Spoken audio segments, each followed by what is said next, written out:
Hello dear students, in this video we are going to learn about the objectives of course number B.Ed second year course number 201। इस video में हम objectives और उसके बाद unit 1.1 का study करेंगे। So let's start. Objectives of the course में हम लोग देखेंगे to enable the student teacher to, तो स्टूडेंट टीचर को उसमें क्या आना चाहिए। The first one is the understand the concept of management. सबसे पहले तो हमें मैनेजमेंट की कंसेप्ट इसमें समझ में आ जाएगी। Second, understand the concept of quality and analyst the dimensions of quality. तो उसके बाद हम लोगों को व्हाट इज़ क्वालिटी, क्वालिटी का कंसेप्ट क्या है वो समझ में आ जाएगा, उसके डायमेंशंस हमें पता चलेंगे। Third, understand the need and importance of school accreditation. The school का जो एक्रेडिटेशन होता है उसका नीड और इम्पोर्टेंस हम लोग इसमें समझेंगे। Then acquire knowledge regarding the concept on process of human resource management school. तो उसके बाद हमें नॉलेज मिलेगा concept and process of human resource से related. Then get acquainted with the essential infrastructural resource for quality management का जो essential बहुत ही important infrastructure resource है उसके बारे में हमें इंफॉर्मेशन मिलेंगी। देन हमें जो प्रॉब्लम्स है, identify the problems and its management in secondary and higher secondary जो स्कूल लेवल है उसमें जो प्रॉब्लम्स आते हैं उसको आइडेंटिफाई करना है, उसको मैनेजमेंट किस तरह से करना है वो हम इसमें समझेंगे। Then become familiar with different types of school boards in India.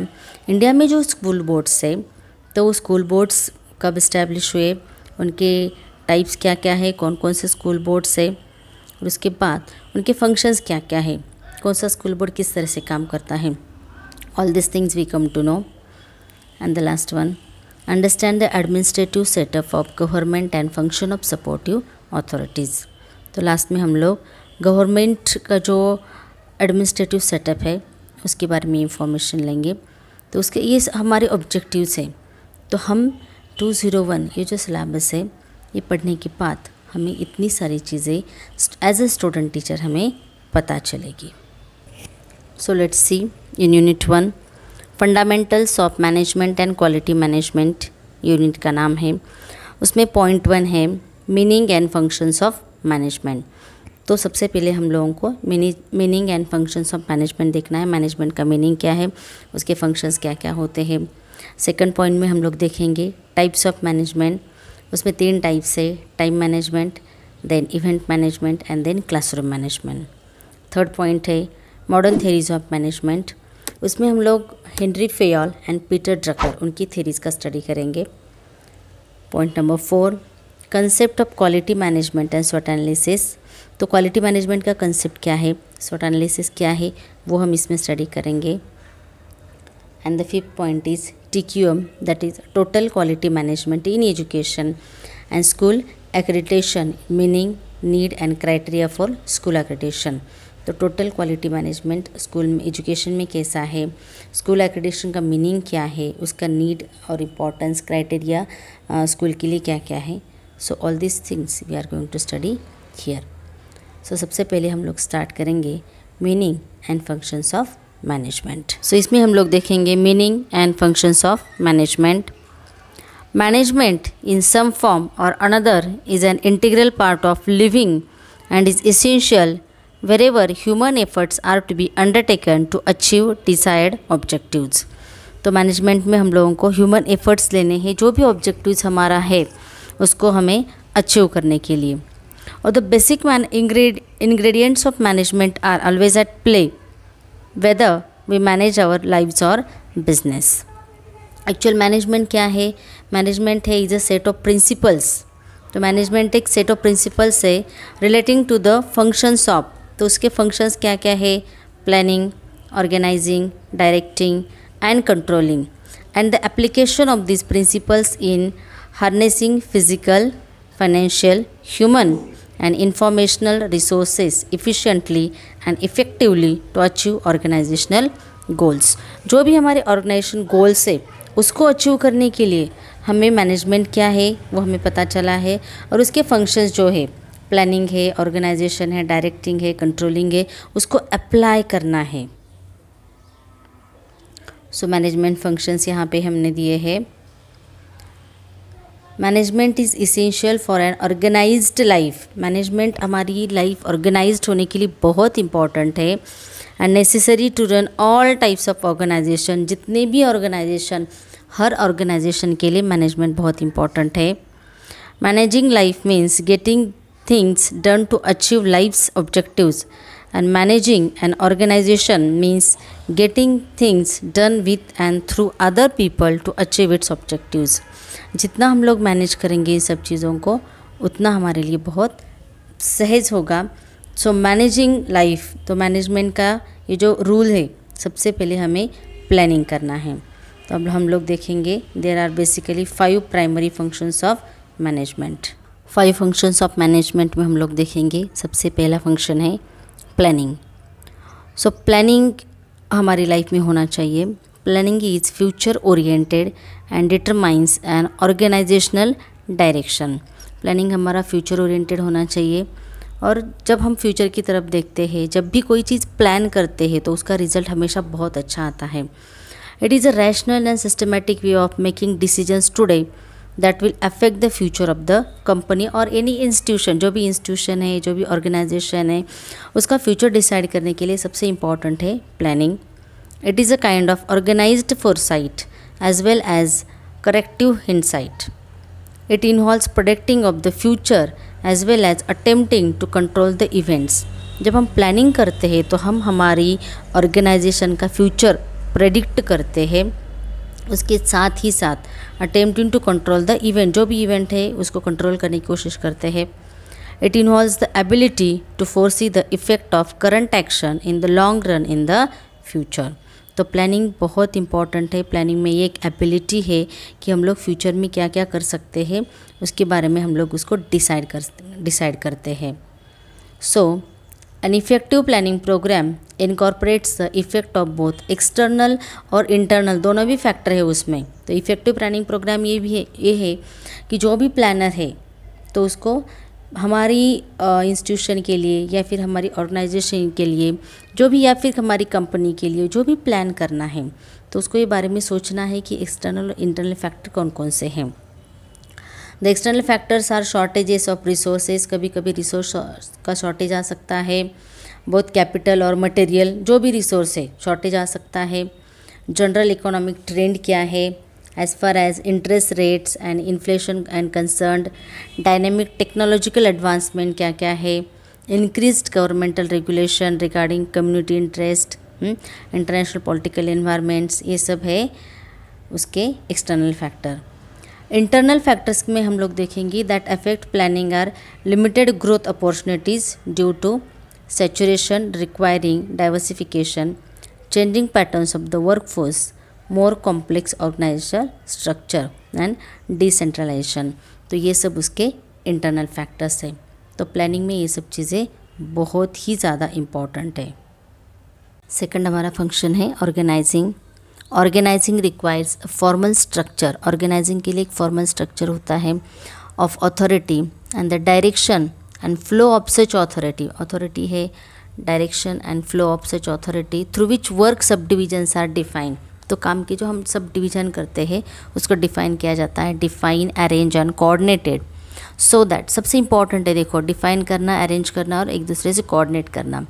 So that each part relate to the other part. हमेशा ऑर्गेनाइजेशन में एक पार्ट दूसरे से रिलेट होता है in united and coherent manner, so as to attain the prescribed objective. जो भी objective हमें अटेन करना है उसके लिए इम्पॉर्टेंट है उसको डिफ़ाइन करना, अरेंज करना, कोऑर्डिनेट करना। अकॉर्डिंग टू हेनरी फ्योल उसके बारे में क्या कहते हैं देखिए ज़रा। To organize a business is to provide it with everything useful or its functioning, that is raw material, tools, capitals and personnels. तो जो भी हमें ऑर्गेनाइज करना है या बिजनेस है या फिर जो भी ऑर्गेनाइजेशन हमारा है, तो उसके लिए सबसे इम्पॉर्टेंट है हमें प्रोवाइड करना है everything useful to its functioning. तो उसके फंक्शन के लिए जो रॉ मटेरियल चाहिए, उसको जो टूल्स चाहिए, जो कैपिटल चाहिए, पर्सनल चाहिए, जब तक हम लोग उसको प्रोवाइड नहीं करेंगे उसके बिना तो वो काम नहीं चलने वाला। So organize means to provide all these things. So it follow therefore that the function of organizing is concerned with organizing के function क्या क्या है। First one, identifying the task that must be performed and grouping them whenever necessary. जो भी task हमें करना है उसको सबसे पहले identify करना है, उसे पहचानना है। Second है assigning this task to the personnel while defining their authority and responsibility. तो उसको असाइन करना है, जो भी हमें टास्क आइडेंटिफाई किया है उसको असाइन करना है। Third, delegating this authority to this employees, जो भी हमारे एम्प्लॉयज़ है उन्हें ये डेलीगेट करना है, ये अथॉरिटी देनी है हमें। Then establishing a relationship between authority and responsibility, जो भी अथॉरिटी है और जो भी रिस्पॉन्सिबिलिटी है उसके बीच एक रिलेशन इस्टेब्लिश होना बहुत ज़रूरी है। जब तक एक रिलेशन इस्टेब्लिश नहीं होता तो हमें रिस्पॉन्सिबिलिटी का पता ही नहीं चलता। और फिफ्थ नंबर है कोऑर्डिनेटिंग दीज एक्टिविटीज़, जो भी एक्टिविटीज़ हम लोग कर रहे हैं उस सब एक्टिविटीज़ को क्या करना है, हमें कोऑर्डिनेट करना है। बिना कोऑर्डिनेट करे हम लोग ये सब एक्टिविटीज़ अच्छे से नहीं कर सकते। So coordination is very important in organisation. Third हमारा फंक्शन है staffing. Staffing is the function of hiring and retaining a suitable workforce for the enterprise both at managerial as well as non managerial levels. तो staffing ये जो function है, हमें क्या करना है, स्टाफ हायर करना है। तो जो हमारा प्रॉपर वर्क है, सुटेबल वर्क फोर्स, वो मैनेजरियल लेवल के लिए या फिर नॉन मैनेजरियल लेवल के लिए। It involve the process of, उसमें क्या क्या है देखिए, रिक्रूट है, उसमें रिक्रूटिंग है, उसके बाद ट्रेनिंग है, developing, compensating and evaluating employees, employees को इवेल्युएट करना है, जो एम्प्लॉयज़ हमने लिए हैं किस तरह से काम करते हैं। And maintaining this work force with proper incentives and motivation.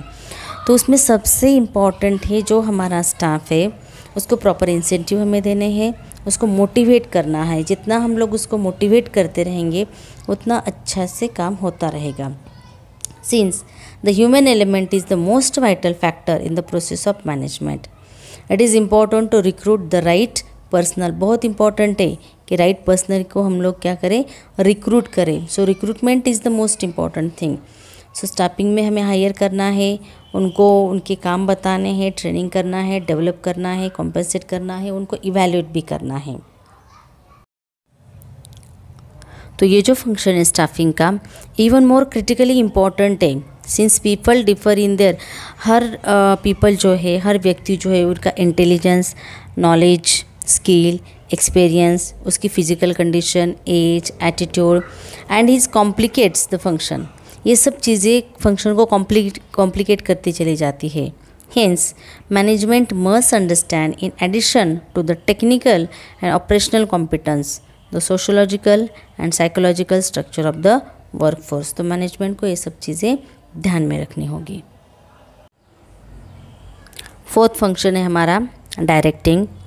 The directing function is concern with, ये जो फंक्शन है वो किससे रिलेटेड है, किससे कंसर्न है, लीडरशिप, कम्युनिकेशन एंड मोटिवेशन, और उसके साथ है supervision, so that the employees perform their activities in the most efficient manner possible in order to achieve the desired goal.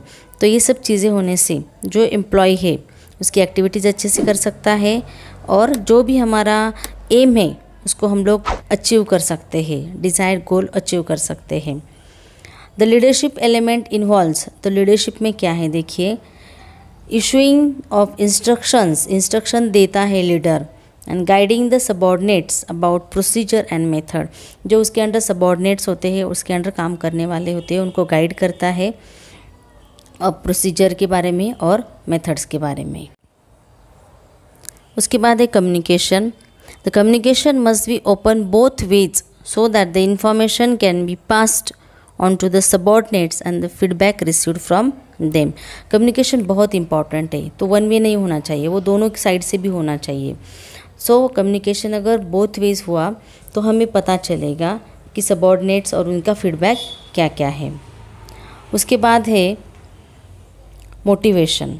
Motivation बहुत इंपॉर्टेंट है, since highly motivated people show excellent performance with less direction from superior. अगर हम हमारे staff को, हमारे workers को motivate करते हैं तो वो मोटिवेशन उनको और काम करने की प्रेरणा देता है। देन है supervising. Supervising subordinates would lead to continuous progress reports as well as assure the superior that the directions are being properly carried out. Supervise करना यानी क्या है, तो सुपरवाइज जब करते हैं तो it lead to continuous progress report कैसा होना चाहिए, कंटिन्यू होना चाहिए। एज वेल एज सुपीरियर को हमें एश्योर करना है कि ये सब चीज़ें अच्छे से चल रही है, directions are being properly carried out, अच्छे से डायरेक्शन हो रहा है। Fifth number, controlling. The function of control consists of those activities that are undertaken to ensure that the events do not deviate from the pre-arranged plans. So controlling बहुत important है। The activities consist of establishing standards for work performance, measuring performance and comparing it to these said standards and taking corrective action. बहुत important चीज़ें है ये। As and when needed, जो भी corrective action करना है, कब लेना है। And to correct any deviation, जो भी कुछ प्रॉब्लम अगर आता है तो उसको हमें करेक्ट करना है। So controlling is much more important because without controlling, अगर हम कंट्रोल नहीं करेंगे चीज़ों को तो शायद चीज़ें हाथ से जा सकती है। तो ऑर्गेनाइजेशन में बहुत इम्पॉर्टेंट है कंट्रोलिंग। तो कंट्रोलिंग फंक्शंस में क्या क्या आना चाहिए, देखिए। इस्टेब्लिशमेंट ऑफ स्टैंडर्ड परफॉर्मेंस, उसके बाद है उसका मेजरमेंट ऑफ एक्चुअल परफॉर्मेंस जो हम लोगों ने तय किया है, उसके बाद हम लोगों ने एक्चुअली परफॉर्मेंस क्या क्या किया है उसको मेजर करना है, उसको देखना है, क्योंकि जब तक कंट्रोल नहीं करेंगे तब तक चीज़ें अच्छे से हैंडल आउट नहीं होगी। उसके बाद है measuring actual performance with the pre determined standard and finding out the deviations. तो हम लोगों ने पहले प्लानिंग में क्या प्री डिटरमाइन किया था उसको, और हमारे एक्चुअल परफॉर्मेंस को क्या करना है, हमें मेजर करना है। और द लास्ट वन है टेकिंग करेक्टिव एक्शन। अगर कुछ प्रॉब्लम हो गया हो, अगर कुछ गलती फाइंड आउट हो गई हो, इवैल्यूएशन में कुछ गड़बड़ है तो हमें उस सबको करेक्ट करना है। So taking corrective action. So these are the functions of management: planning, organizing, staffing, directing and controlling. So ये सब चीज़ें, ये functions of management बहुत important है जो हमने अभी पढ़े हैं।